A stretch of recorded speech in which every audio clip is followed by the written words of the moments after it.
have never had burnt ends, you really need to try to have burnt ends.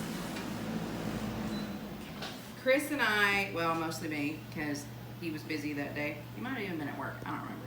But I smoked a beautiful brisket the other day, and we had it for supper.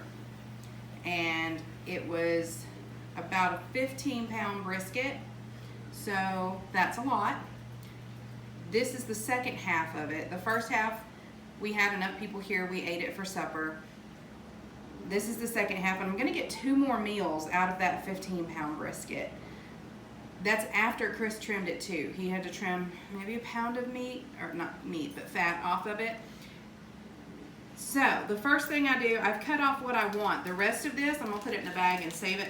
Do you look? Do you see how beautiful that is? It's a very fatty meat, but it's very flavorful when you do things like brisket or even sandwiches.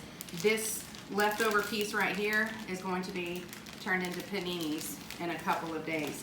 So I get 3 full meals out of it, and it was on sale for $3.99 a pound. I had Marianne Frost suggested that I talk to people about how I do things economically with a large family.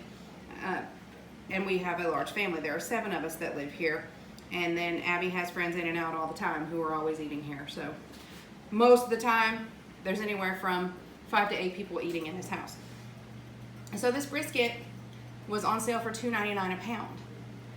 Buying in bulk is one of the best ways for me to save money.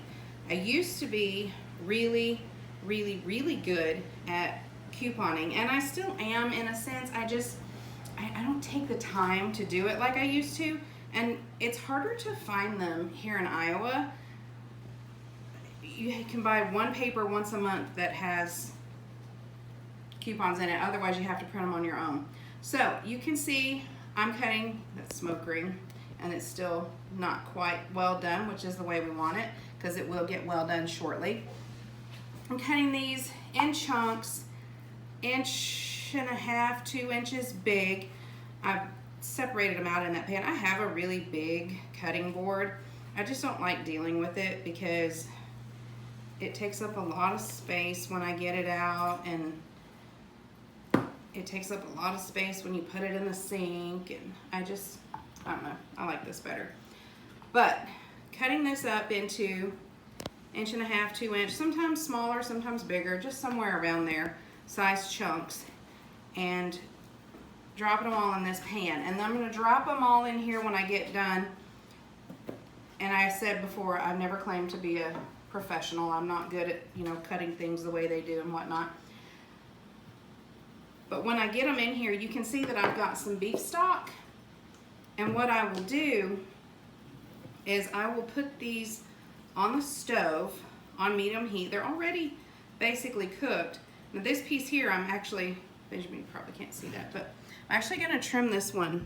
I may not even use it because this one is a whole lot of fat. Actually, I won't use that one because that's just too much fat. There's not enough meat there to worry about keeping that piece because of the fat. Because you do still want meat when you have burnt ends, although fat is honestly my favorite part of a steak or burnt ends or anything else. But you have to know your limitations too, right? So I will cover these. I'm not going to give you an exact measurement on the amount of stock because it's hard to determine. Just enough to basically cover it barely. You don't even want it full up to the top. You want it, can you see what I'm doing, Benjamin? You just want enough that there's going to be some liquid in the pan, and it's going to be able, when you put your lid on there, that steam is going to come in there and it's going to soften this back up because this has been in the fridge and it's gotten a little tough. I'm not good at product placement, guys.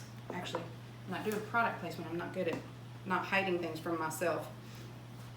I'm learning though. That piece is a little big. But you want it to be able to braise. You want it to just kind of cook, kind of steam, kind of warm up, and then once I've gotten it to that point, I'm going to add my barbecue sauce. And The barbecue sauce that I'm using, I will use some store-bought barbecue sauce because I don't have enough of the barbecue sauce that I made. The barbecue sauce that I made, I took my rub. I make a rub for anything that I do like this.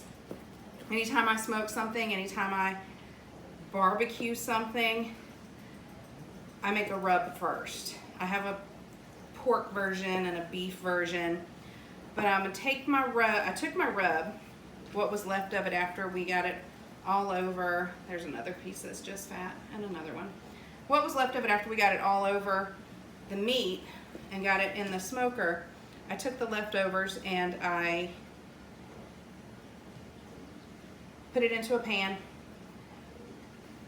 put a cup of beef stock in there, put a can of tomato sauce in there, a little bit of extra brown sugar, and a couple of tablespoons of apple cider vinegar.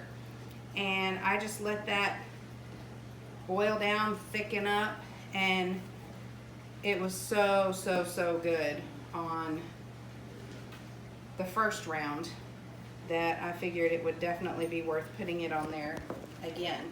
Don't video the dog, you weirdo. She's only in here because I've got meat out. She's pretty. She's a pretty dog. Yeah, and she's under my feet now. Thank you very much. She's a pain in the butt. Truffle, go in the living room. Go. Good girl. That's not the living room. It's not the living room, but she went. She went away. That was my goal. It's the door. Do you realize I have a gigantic knife in my hand? Yeah. Shut your lips. You're also on video. I don't care. Shut your lips. So I'm going to finish cutting this up. I'm going to get it on the stove to braise, and then when I'm ready to add my barbecue sauce, we'll come back. I'll let you see what it looks like, and then I'll show you what it looks like when it's all done, because when it's all done, you want it to be steamy and glazy. You want that barbecue sauce to have thickened up on there and just created this beautiful, almost crispy glaze that's just wrapped around your meat. See you soon. Here you can see this has been braising for about 5 minutes. I'm going to stir it up there in a second and make sure that all of that gets hit by that beef broth.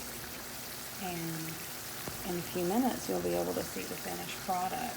But I wanted to talk a little bit more about how I feed 7 people on a regular basis, and it doesn't cost us an arm and a leg.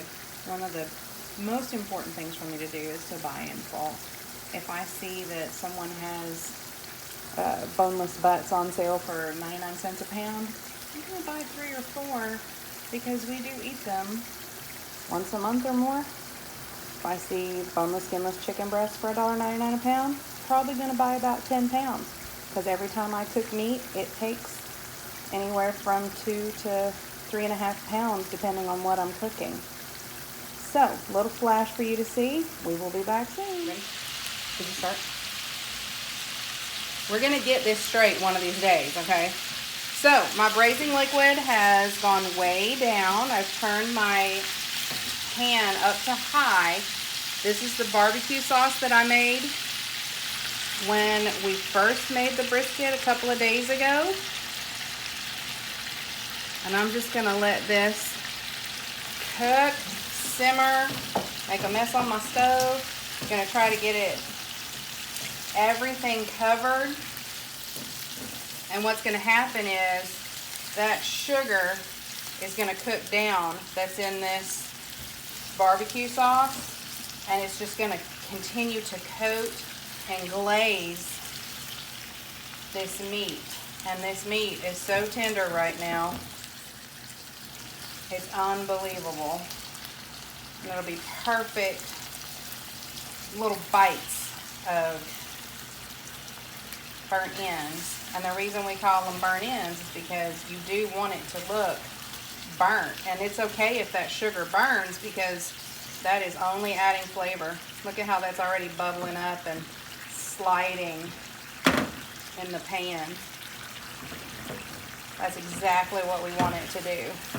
So, supper is nearly done. I'm gonna get our side dishes taken care of, and when these burnt ends are completely done, you'll be able to see it. Oh my goodness, y'all, look at how that barbecue sauce has coated that meat. This is what you want to look for when you see burning.